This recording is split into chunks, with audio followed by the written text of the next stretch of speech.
was the very first endangered California condor was conceived and hatched in captivity. Would you welcome, please, William Toone. Bill? I am Bill Toone.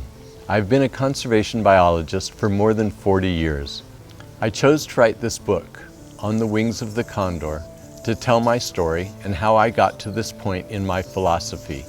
I was brought into conservation literally on the wings of the condor in the California Condor Recovery Program at its most critical early stages. Today I think I have a bit of the answer to our future. I'm going to tell the stories of my journeys to more than 100 countries in search of the conservation solutions. I worked in more than 30 of those countries, places like Argentina, Paraguay, Cameroon, and Papua New Guinea.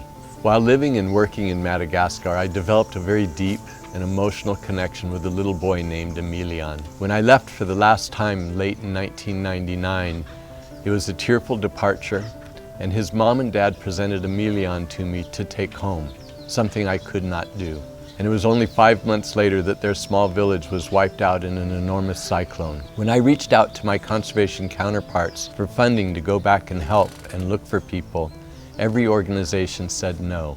They funded animal conservation and not the preservation of people. And it was there that I realized where conservation was making its biggest mistake and where its greatest failures came from, the failure to include humanity in the equation. From that we formed Eco-Life Conservation and began programs that made humans an essential part of the conservation equation. My journey has really been a gift, at times very lighthearted, at times very serious and oftentimes tragic. I've had the opportunity to weave all of these things together into a story, from murder trials to egg collections to being lost in the forest. I am often asked what I see in our future. The single largest killer of human beings are the effects of indoor cooking smoke from very primitive three-stone fires used by more than 3 billion people on the planet.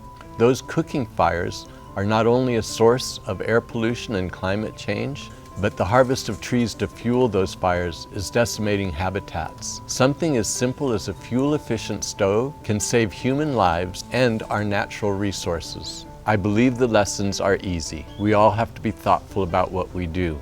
This doesn't mean enormous changes in our lifestyles or stepping back from the way we live.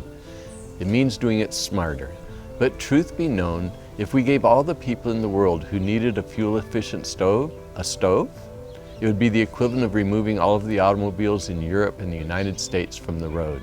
Today, the world is in crisis. Climate change threatens the very way that we will live, in fact, whether or not we will survive. But I believe that I can share a story of simple solutions that will ensure a future that's healthier for ourselves, our wildlife, and our planet. We can and we must do something about it.